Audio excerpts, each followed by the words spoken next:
یہ بات ہے قرآن کی۔ یہ کوئی قرآن نہیں ہے، یہ محمد کا گڑا ہوا کلام ہے، جھوٹا کلام۔ ہماری ہر ترکیب ناکام ہو گئی، عرب کی ہر تلوار خریدی، ہر سردار کو خاموش کیا، پیسہ پانی کی طرح بہایا، لیکن جنگ خندق نے سب کچھ برباد کر دیا۔ آپ فکر نہ کیجیے، اس بار محمد کے جسم پر نہیں بلکہ آپ کی روح پر وار کیا جائے گا۔ تمہارا مطلب کالے جادو کا استعمال؟ جی بالکل، بہترین خیال ہے، اب اس کے علاوہ اور کوئی راستہ بھی نہیں۔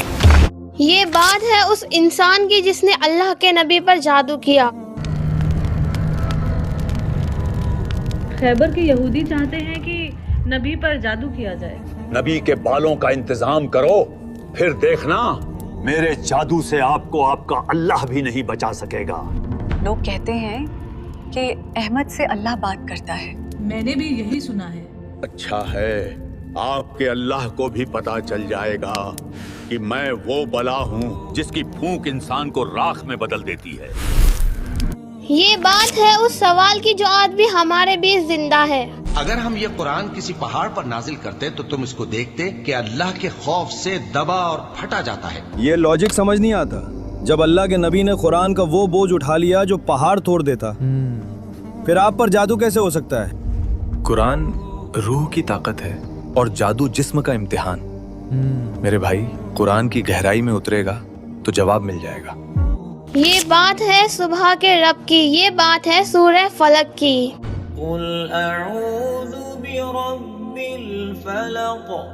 سورہ اخلاص یعنی قل هو اللہ احد۔ اگر اللہ کی پہچان ہے تو سورہ فلق اوور تھنکنگ اور اینزائٹی کا علاج ہے۔ بچپن سے بچپن تک ہم سب نے اس سورت کو نہ جانے کتنی بار پڑھا ہے، لیکن افسوس ہم میں سے بہت تھوڑے ہیں جنہوں نے اسے سمجھا ہے۔ کیا ہے سورہ فلق کے نازل ہونے کے پیچھے کا واقعہ، اور یہ سورہ ہمیں ایسا کون سا لٹمس ٹیسٹ سکھاتی ہے جس سے ہم بڑی آسانی سے پتہ کر سکتے ہیں کہ کہیں جانے انجانے میں ہم اللہ کے بتائے راستے کی جگہ شیطان کے راستے پر تو نہیں، اور کس طرح اللہ سبحانہ تعالیٰ کی پروٹیکشن ہونے کے باوجود بھی نبی پاک صلی اللہ علیہ وسلم کے اوپر کالے جادو نے اپنا اثر دکھا دیا۔ اور سب سے زیادہ امپورٹنٹ، 1400 سال پرانی اس سورت کا کیا کام ہے آج ہماری زندگی میں؟ ان سب سوالوں کے جواب جانیں گے اس ویڈیو میں۔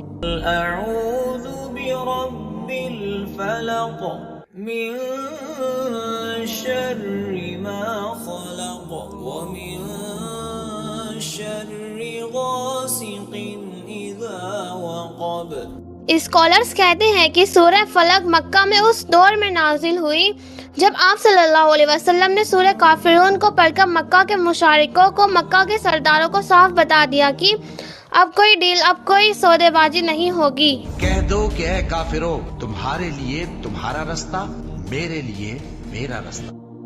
اور اس کے بعد یہ سارے مشرک کھلے عام آپ صلی اللہ علیہ وسلم کی مخالفت کرنے لگے۔ ہماری تمام کوششیں ناکام کر دی محمد نے۔ محمد اور ان کے ماننے والوں کا حقہ پانی بند کروا دو۔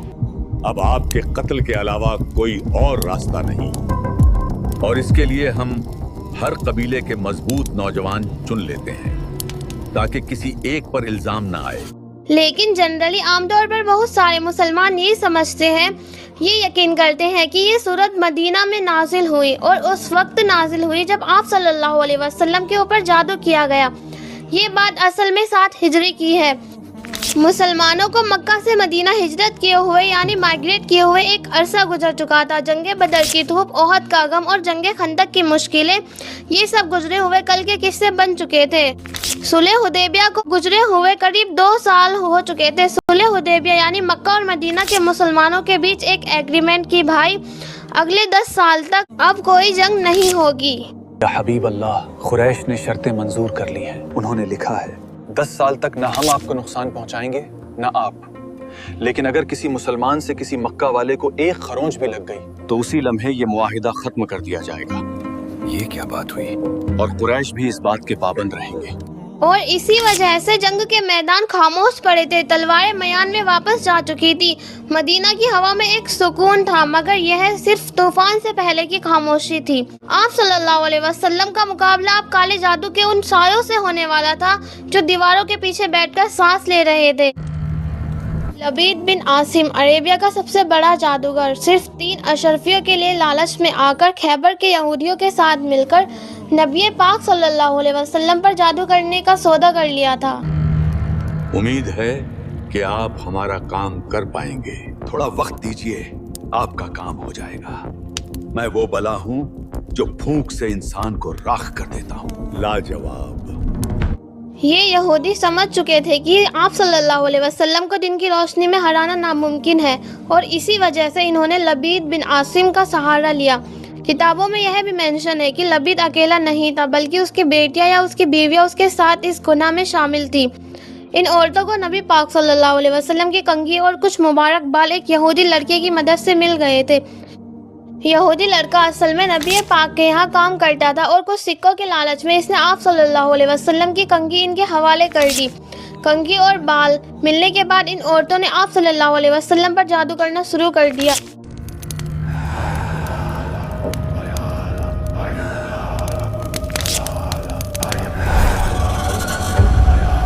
इस्लामिक हिस्ट्री की किताबों में यह बात क्लियरली मेंशन है कि लबीद कुछ तिलिस्म पढ़ता चला जाता और आप सल्लल्लाहु अलैहि वसल्लम के बाल पर गांठ बांधकर फूंकता चला जाता और इस तरह लबीद बिन आसिम ने मुबारक बाल पर 11 नोट्स लगाई और फिर उन पर 11 बार कोई तिलिस्म पढ़कर फूंका और फिर उसी कालीसिया रात में लबीद ने कंघी और गांठ लगे बालों को एक भारी पत्थर के साथ बांधकर बिरे जरवान नामक के एक वीरान कुएं में फेंक दिया।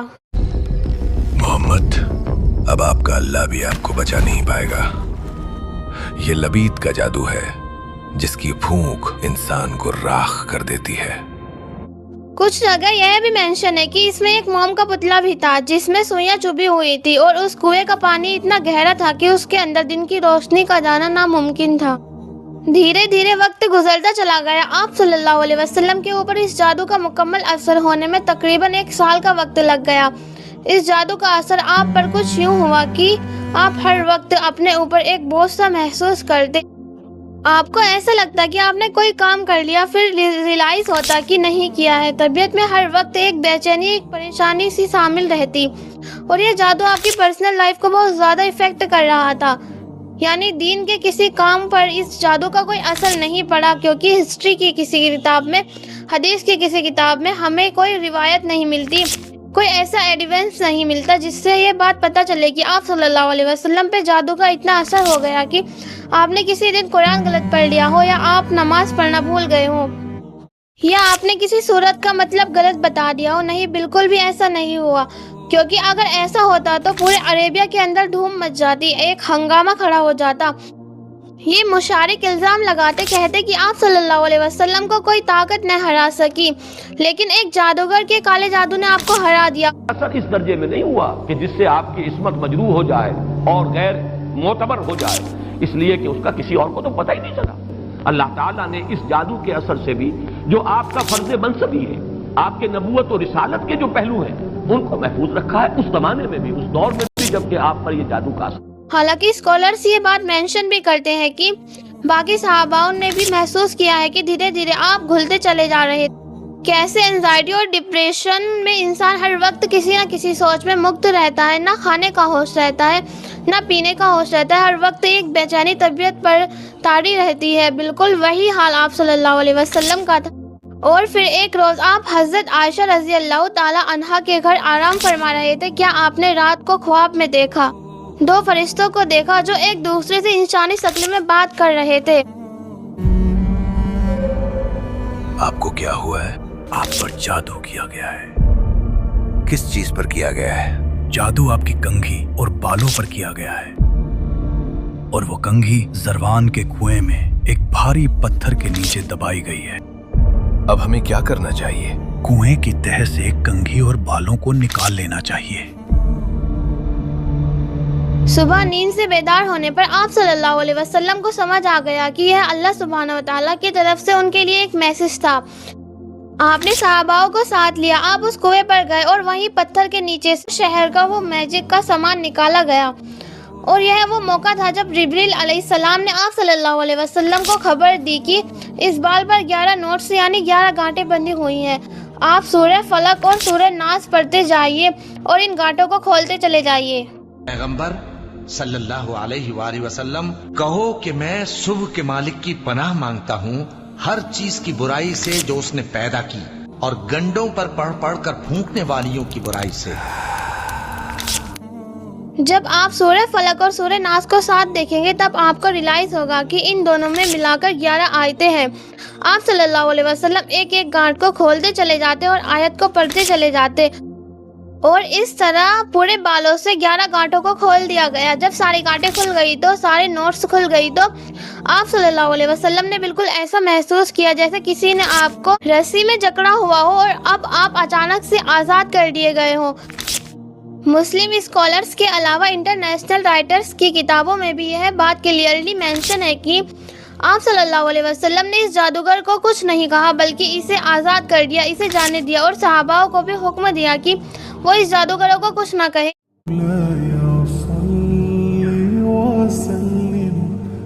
मेरी फूंक किसी को क्या जलाती ए हबीबे अल्लाह, मैं तो खुद अपने गुरूर की आग में जलकर।